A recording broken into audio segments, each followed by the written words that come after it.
तो आज हमारे पास एक बड़ी दिलचस्प कहानी है। इसका नाम कुछ ऐसा है, अहंकार से आत्मकल्याण तक। बहुत गहरा विषय है। हाँ, कहानी है सुवर्णपुर के एक शख्स की। नाम है देवदत्त। और ये देवदत्त समझिए अपने शहर का सबसे बड़ा आदमी था। ज्ञानी, अमीर, प्रतिष्ठित, सब कुछ था उसके पास। बिल्कुल। वो शास्त्र पढ़ता था, दान देता था, मतलब सारे अच्छे काम करता था। लेकिन इन सब अच्छे कामों के पीछे एक बहुत बड़ी प्रॉब्लम थी। उसका अहंकार, उसका ईगो।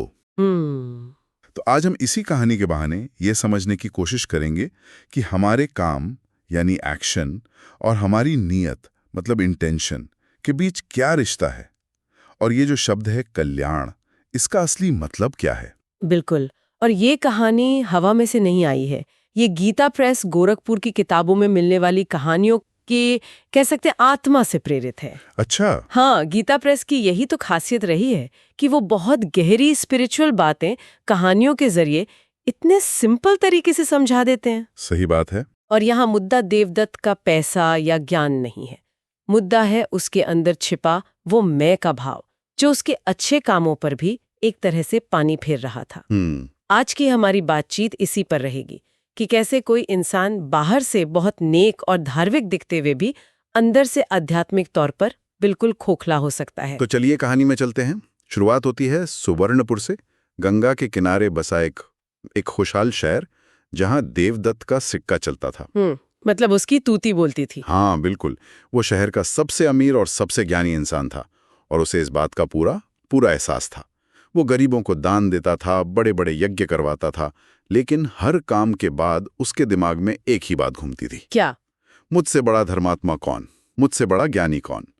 मतलब वो सब कुछ कर रहा था पर तालियों की गूंज के लिए। ये बात अपने आप में बड़ी दिलचस्प है, एक तरह का पैराडॉक्स है। कैसे? देखिए, काम अच्छा हो रहा है, समाज का भला हो रहा है, पर करने वाले का आध्यात्मिक नुकसान हो रहा है। ये ठीक वैसा ही है जैसे आज कोई सोशल मीडिया पर दान की फोटो पोस्ट करता है। बिल्कुल सही पकड़ा है। काम तो अच्छा है, लेकिन अगर नियत लाइक्स पाने की या अपनी एक इमेज बनाने की है तो आध्यात्मिक नजरिए से उसका मूल्य शायद शून्य हो जाता है। जब देवदत्त सोचता है मैं दान दे रहा हूं, तो फोकस दान पर नहीं, मैं पर है।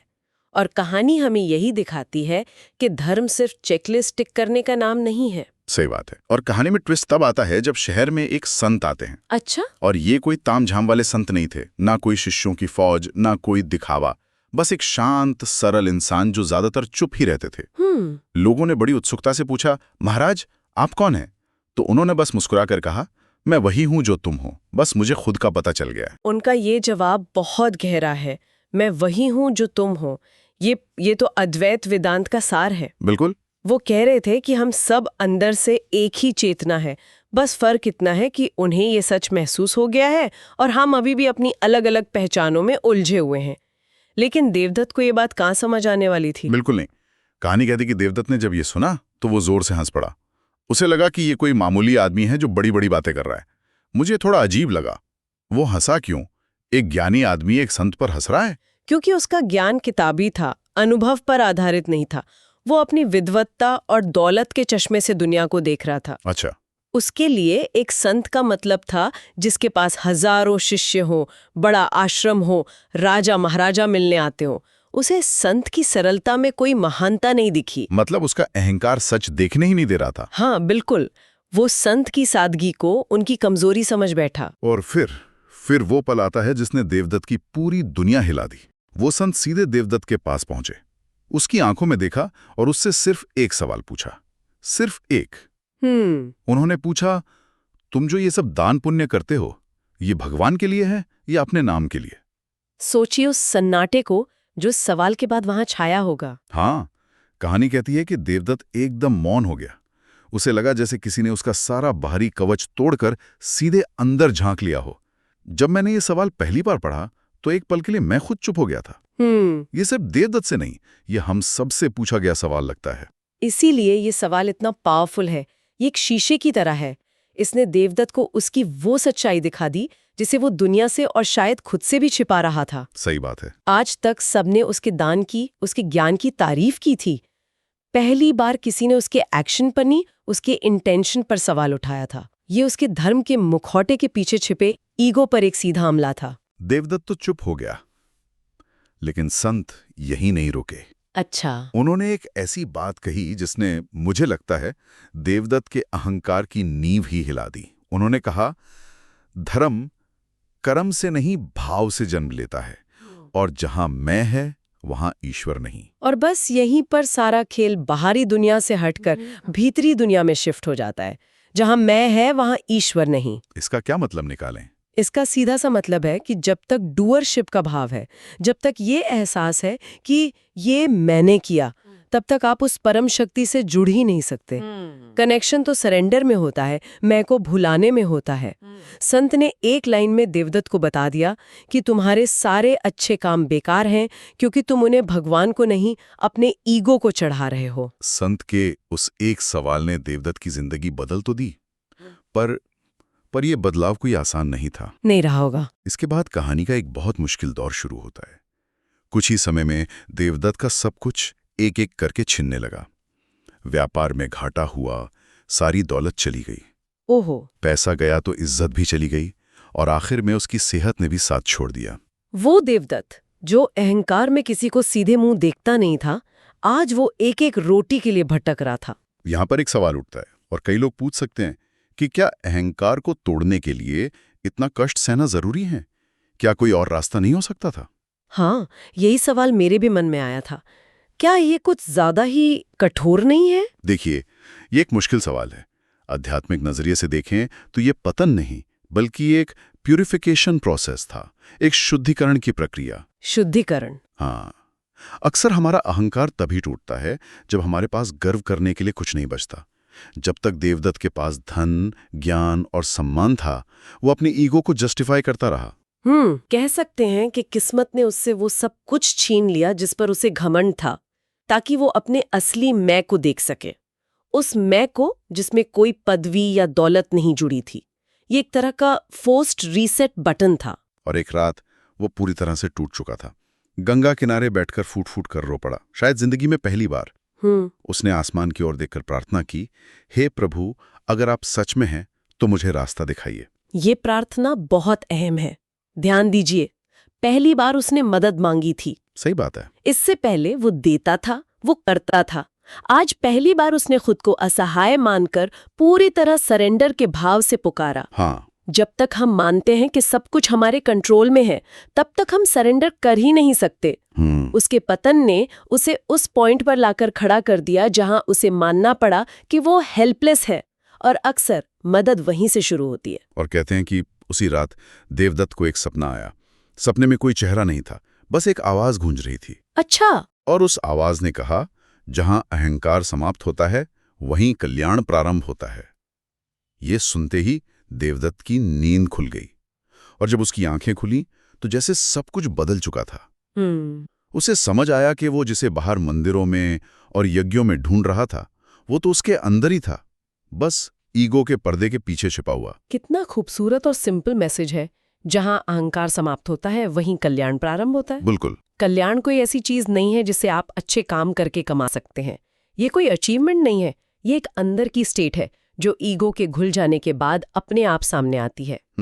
जब तक मैं का भाव है, तब तक एक अलगाव है, एक दूरी है, और जहां दूरी है वहां बेचैनी है। कल्याण तो जुड़ाव में है, एकता में है, ये जानने में है कि आप अकेले नहीं हैं, उस बड़ी शक्ति का हिस्सा हैं। अगले दिन से एक बिल्कुल नए देवदत्त का जन्म हुआ। उसका पूरा बर्ताव बदल गया। अब वो दान नहीं करता था, वो सेवा करता था। रुकिए, ये दान और सेवा का फर्क समझना बड़ा जरूरी है। सुनने में एक जैसे लगते हैं, पर जमीन आसमान का अंतर है। हाँ, बिल्कुल। वो अब भी भूखों को भोजन कराता, बीमारों की देखभाल करता, लेकिन अब उसे न नाम की इच्छा थी, न तारीफ की। वाह। हर काम करने से पहले वो मन ही मन बस इतना कहता, हे प्रभु, ये मैं नहीं, आप कर रहे हैं, मैं तो बस एक जरिया हूं। यही है दान और सेवा का फर्क। जब आप दान करते हैं तो अक्सर एक देने वाला मैं और एक लेने वाले का भेद बना रहता है। हाँ। इसमें देने वाले के मन में ऊपर होने का भाव आ सकता है जो ईगो को खुराक देता है, लेकिन सेवा में ये भेद मिट जाता है। सेवा में आप खुद को सिर्फ एक इंस्ट्रूमेंट, एक माध्यम मानते हैं, करने वाला कोई और है।